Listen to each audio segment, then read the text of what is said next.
طيب. بسم الله الرحمن الرحيم الحمد لله رب العالمين الرحمن الرحيم مالك يوم الدين إياك نعبد وإياك نستعين اهدنا الصراط المستقيم صراط الذين أنعمت عليهم غير المغضوب عليهم ولا الضالين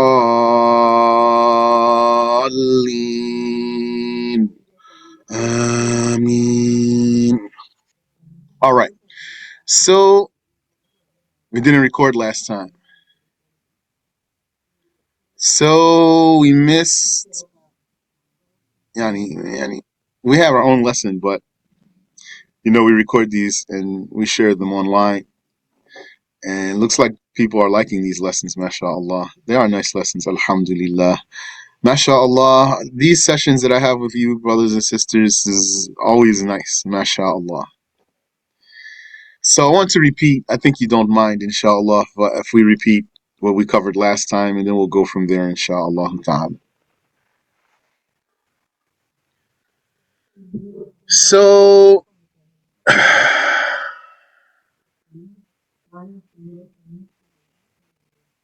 and we did cover this section here. This part, we recorded it. A small amount of water, the author says, or any other liquid, any amount of any other liquid becomes filthy by filth falling into it. Okay?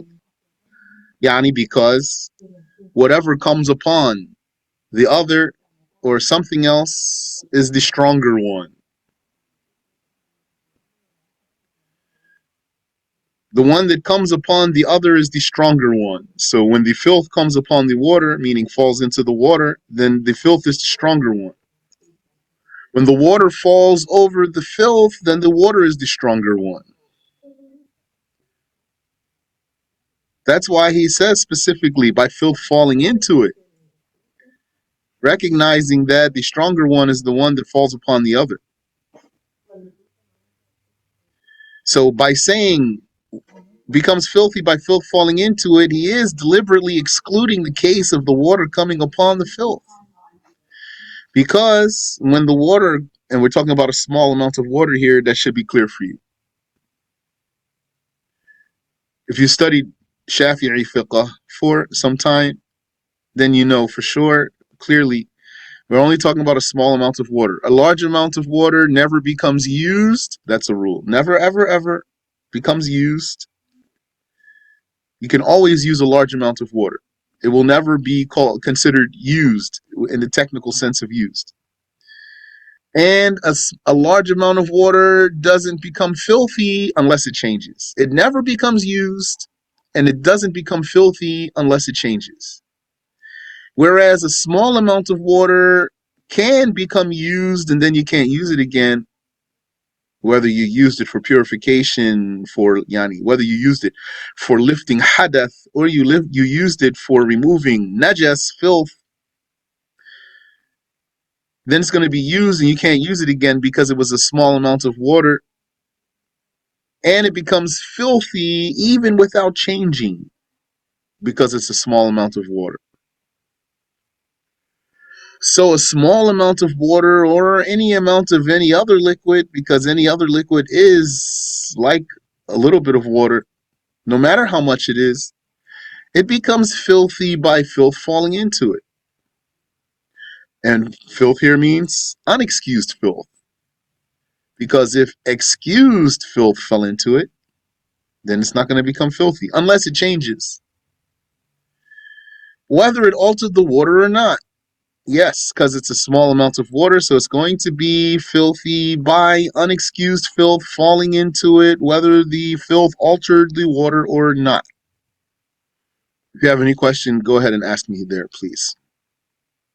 Then the author comes to talk about the excused filth.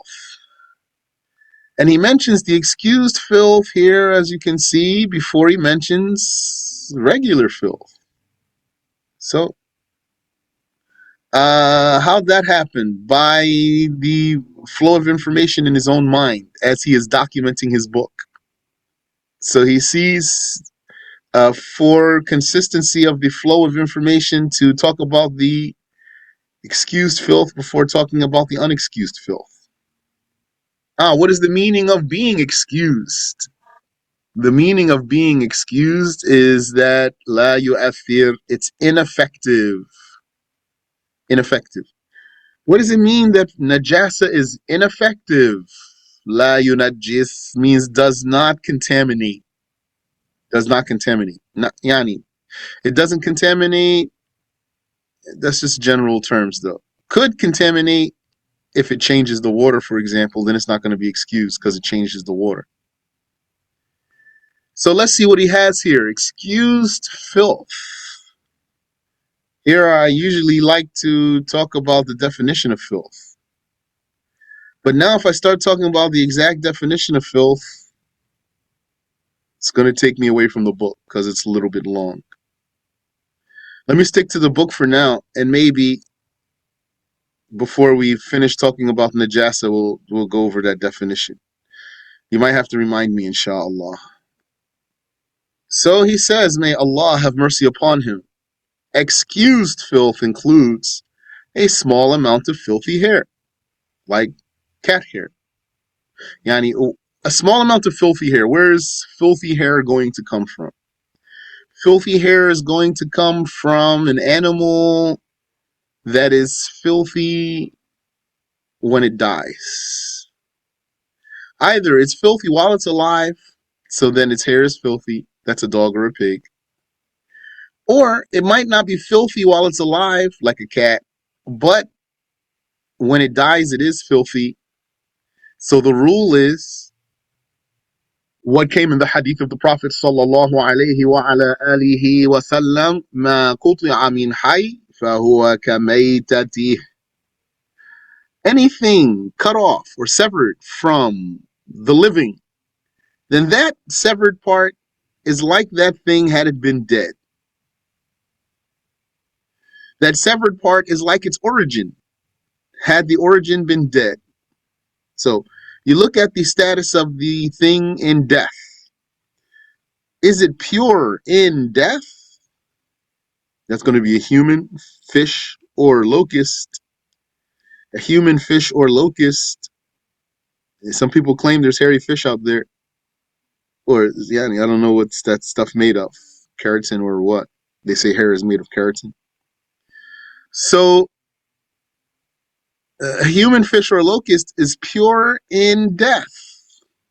And if we say fish don't have hair or locusts don't have hair, I don't know.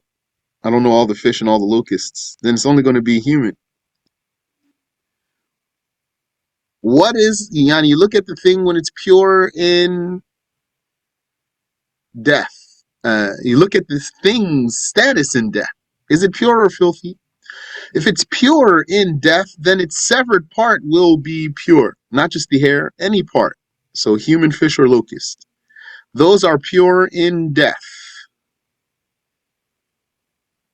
They're pure while they are alive. All the living things are pure while they are alive, except dogs and pigs. And other canines are not dogs. Wolves, foxes, jackals, those are not dogs. So they don't have the judgment of being filthy. They're pure. All the living things are pure, except dogs and pigs. And all the dead things are filthy, except humans, fish, and locusts. Take note of that. The Prophet sallallahu alayhi wa ala alihi wa sallam said, مَا قُطِعَ مِنْ حَيٍّ فَهُوَ كَمَيْتَتِهِ. Whatever is severed from the living is like that thing had it been dead. Is ivory najis? Yes, it is. According to the Shafi'i school, because the elephant is inedible. Yani, I'm saying because the elephant is inedible. First of all, even an edible animal, if it dies without a valid slaughter, it's going to be filthy. So when I say because the elephant is inedible, what I really mean to say is, even if you slaughtered it, it would still be najasa. because it's not edible. So in death, it's going to be filthy. But the edible creatures, if you don't slaughter them, then they are filthy in death. Elephant is not edible, not according to Ash-Shafi'i, rahimahullah. It seems worth mentioning.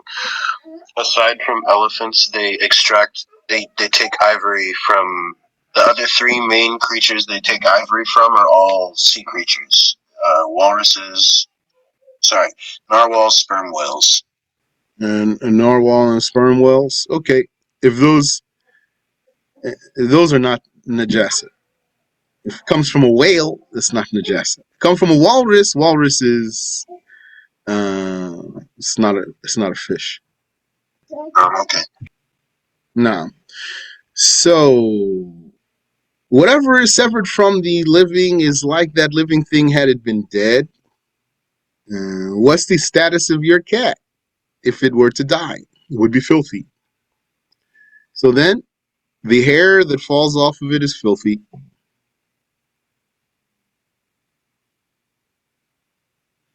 But a small amount of filthy hair is excused. We're talking about excused filth here. Small amount is like, for example, 10 hairs.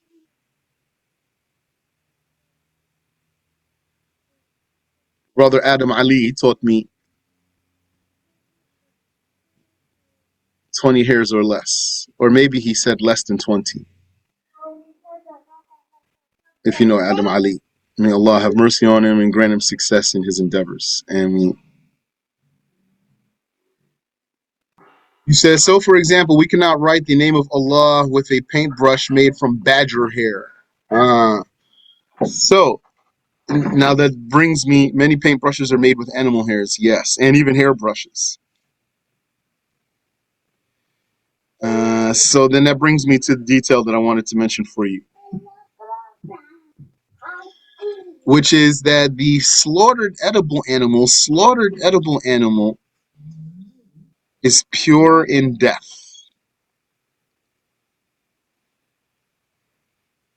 And the edible animal, if its hair or what's like hair, feathers, wool, fur, if it comes off of it while it's alive, then it's pure. What's going to help you remember this case? The sheep. Don't the people shave the wool from the sheep? Yes. What's the judgment of this wool? Pure. Why? Because the sheep is an edible animal and the wool is taken from it while it's alive. Did you ever see the clippers they use for those? They're like giant clippers. Like the ones we use to get our hair cut, but there's like super big ones. So that's the rule. Therefore, a pigeon, it's edible. What if it flew away and then a feather came down? Then that feather is pure because it came off of the edible animal. It's like hair, and it came off the edible animal while it's alive. So, the badger hair, a paintbrush made of badger hair. The badger, I don't remember hearing if it's edible or not. I think it's edible. If it is, then if the hair came from it while it's alive, then it's pure. So I don't know what they do. Maybe they treat the badgers like they treat the sheep and just take the hair from there. Well, I don't know. The dead creature that does not have flowing blood, the author says. You're welcome. And other things like that you want to. Yeah, there are other things like that, like the goose feathers in pillows or coats. Do they take those feathers from those geese while they are alive? I don't think so. I don't think those geese are going to cooperate also had they been alive. Not like the sheep. Do they slaughter the geese before they defeather them? Not unless they're Muslims, probably. Or maybe Jews. I don't know if Jews do that. But there is a rule you should know, which is La tanjisa ma'ashak, or ma'ashak. There is no contamination by doubt or with doubt. If you are doubting about the purity or the filthiness rather of something, if you are doubting about the filthiness of something, then you don't deem it filthy. Like what? Like you saw some chicken bones in the street. Are those halal chicken bones? That was a slaughtered chicken? Halal or kosher chicken? Or that was haram chicken, merely electrocuted and its throat wasn't cut, for example? You don't know. So then you don't confirm that those bones are najasa. لا تنجيس مع الشك. And even more so than that, you're not going to deem something as filthy for no reason, like some people have compulsion, what they call compulsive disorder. Your audio cut out for me. Can you please say that again? Yeah. Which part you didn't hear? Or what was the last thing you heard there?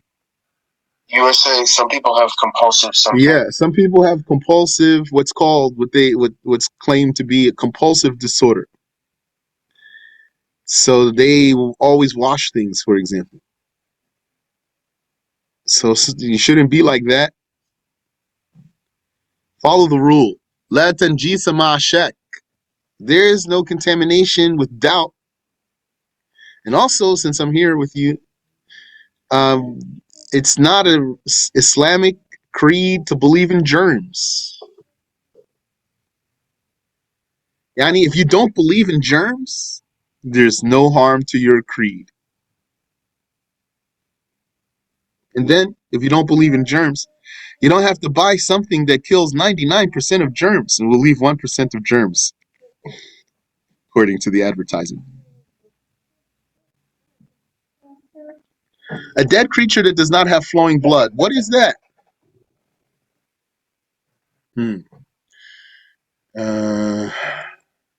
Yeah, the dead creature that does not have flowing blood. That's going to be, what was the word we said? Arthropod? Those are all the creatures with that body type, like spiders and ants and whatnot. Those creatures with those segmented bodies and stuff like that, those are arthropods. Arthropods. Arthro? Arthro, yes, arthropods. Okay, arthropods. What they call arthropods. Spiders, ants, etc. Even a roach. A creature that does not have flowing blood.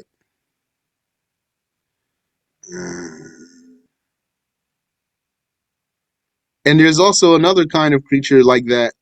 What? The gecko. Or the likes of that. I don't know, maybe some salamanders or that type of thing. If you cut them, they don't bleed. And they say about some of them, their limbs will grow back even.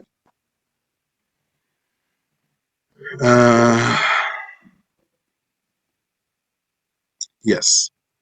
Okay, so if that falls into your water, a creature that does not have flowing blood, it will not contaminate your water. Here, then also, I will remind you, when we say excused filth, the filth is excused in three cases. It's excused for the water, or for the prayer, or the place. The place, like where it is, like on the ground. With the meaning that if you walked over it or walked through it, you can still pray, for example. Or you don't have to wash your feet. This type of creature is excused in your water as long as it doesn't change the water.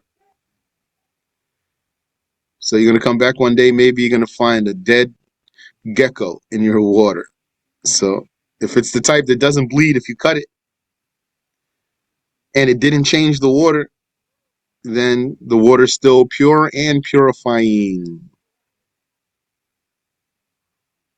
The filth that is not perceived by vision, meaning so miniature, yani it's microscopic. The microscopic filth, that's what that means. Microscopic filth. That means you can't see it with the naked eye. Like a drop of urine or a drop of wine, that is microscopic. So if it got on you, it's excused. Or if it fell in your water, it's excused. The filthy eliminatory passage of a bird or a mouse. That's not a qaid, that's not a limit though, or a qualification, or a qualifier, or a restriction to be a bird or a mouse. Yani, an animal. The filthy eliminatory passage of an animal. Because the animals don't make istinja. So an animal urinated or defecated, and now its passageway is stained. And then it fell into a puddle of a small amount of water, for example. If this water did not change, then it's still pure and purifying. As opposed to a human who made istinja even. He even made istinja, this human, but he made istinja by wiping, not by water, thereby leaving a trace of najasa on himself. This trace is also excused. That's amongst the excused najasa. The trace that's left after you make istinja by wiping, it's excused for the prayer, not for the water though. So put yourself, a human that is, in the scenario of the animal that I just gave you, which is a human who made istinja actually, but by wiping. So he has a trace of najasa on himself in the private area, fell into a puddle of a small amount of water, and that part contacted the water. What's the judgment of the water now? All of it is filthy, even if it does not change. Or likewise, this same one who made istinja in the mentioned way wanted to take a bath, to submerge himself into a bath of a small amount of water. What's going to happen to that water? All of it will become filthy, because this trace that's left on the person is excused for the prayer, not for the water. A little bit of dust of sirjeen, I'm not sure how to explain that. And the drink remaining in the bowl of a cat that ate filth, then disappeared for a time, in which it is possible that it drank from 2 collets of water. So what does that look like? That looks like you have a cat, and your cat caught a mouse, and he brought it to you, for example. And you saw the mouse in his mouth, and he has now najasa in his mouth from the blood of the mouse. That's not excused najasa. And you put water for your cat. You have a little bowl there that the cat goes to. That's definitely a small amount of water. And a small amount of water becomes filthy by the filth getting into it, even if the water doesn't change. So this cat, unless you grab him and rinse his mouth out, when he puts his mouth into that water, it's going to be filthy. Unless this cat of yours disappeared for a while. And let's say you live close to a stream or a lot of water.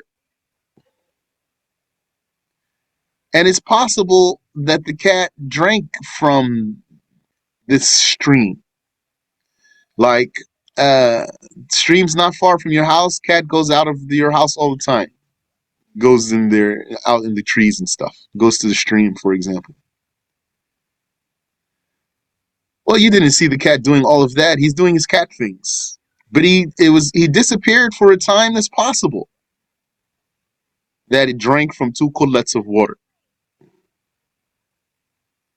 or otherwise had its mouth purified. And then it came back, now you saw it again. And then it drank from its little bowl. Now, from your own perspective, you didn't see anything but the najasa in his mouth. You never saw his mouth being purified. So how do you judge this water in the small bowl? You're going to regard it as still pure and purifying because the cat disappeared for a time in which it is possible that it drank from 2 kullets of water. Yeah, so you can judge that water as pure, yes, and purifying. Pure and purifying. SubhanAllah, some people let the cat lick them in the face. You know it's where the cat licks. Just to remind you. So now the author, he embarks on a new section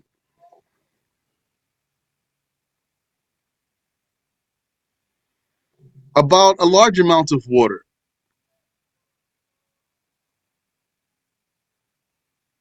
There's rules pertaining to a large amount of water. I already told you 2 things. 1, a large amount of water will never be judged as used. 2, a large amount of water will not become filthy unless it changes.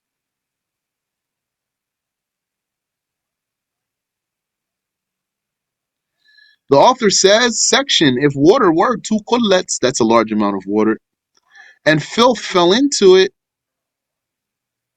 he's going to say fell into it, because for sure, 2 kullets coming over filth, it's not going to be filthy. Not unless it changes. But if the filth fell into it, it would not become filthy unless the flavor, color, or smell changed. Any one of them. Whether greatly or slightly. Yani, he could say, even slightly, then it covers greatly, without having to mention it. I think that's clear for you. If the water vanished, if the change vanished by itself, so this part here, what he's going to say, now he wants to tell us how to purify filthy water. It's actually a new case here. If water were 2 kullets and filth fell into it, it would not become filthy unless the flavor, color, or smell changed, whether greatly or slightly. Okay, another case. If the change vanished by itself, we're talking about a large amount of water here. If the change vanished by itself, then it becomes pure.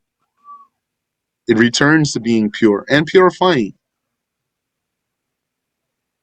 Or if it changed by additional water, yani by adding water to it, not changed. It became filthy. Bismillah alayh. It became pure. It became clear. The change vanished by, if the change vanished by additional water, you added more water, then the water becomes pure and purifying.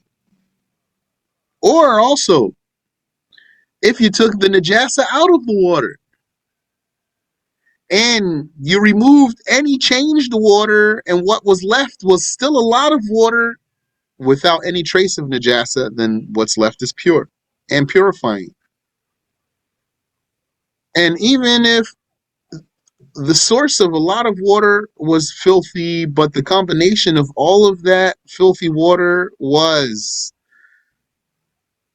clear, fresh, yani unchanged water, then it's pure. For example, you have many buckets of filthy water. Each bucket is a small amount of water. Every single one of them is filthy. And then you started pouring them all into one large vat or pool or container. And the sum of all those buckets was water without any trace of najasa. or if we want, we could say stream. They have a stream of najasa, of contaminated water, and another stream, and another stream. They all converge and collect in one place, and the collection is a large amount of water without any trace of najasa. What's the judgment of this water? It's pure.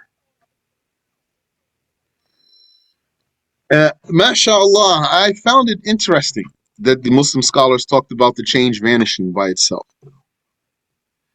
Because in our time, the kuffar, they talk about pollution as if it never goes away. So they would consider that something is in the water, it's always going to be there.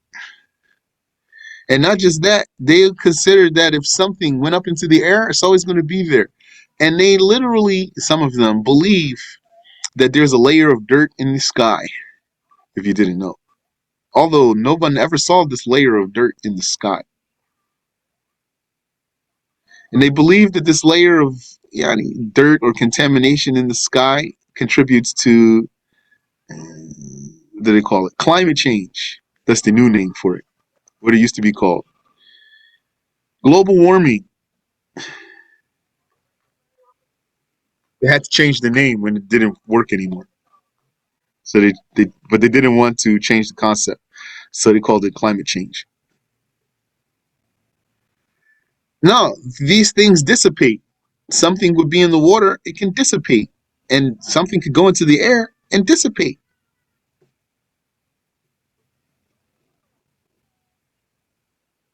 So if the change vanished by itself, then the water is pure. Or by additional water, then it's pure and purifying. It does not become pure if the change vanishes by musk, saffron, plaster, or soil. Because then you just covered up the najasa only. So it's not pure because you covered it. Covering the najasa, its color or its smell or its flavor, is not enough to purify the contamination.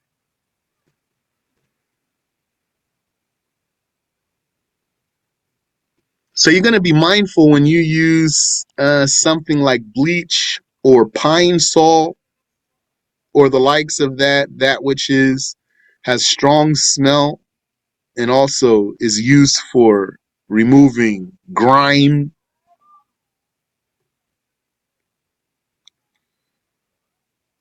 In some Muslim centers, what do? Yeah, at least in the male bathroom, they'll put a mop right next to the toilet.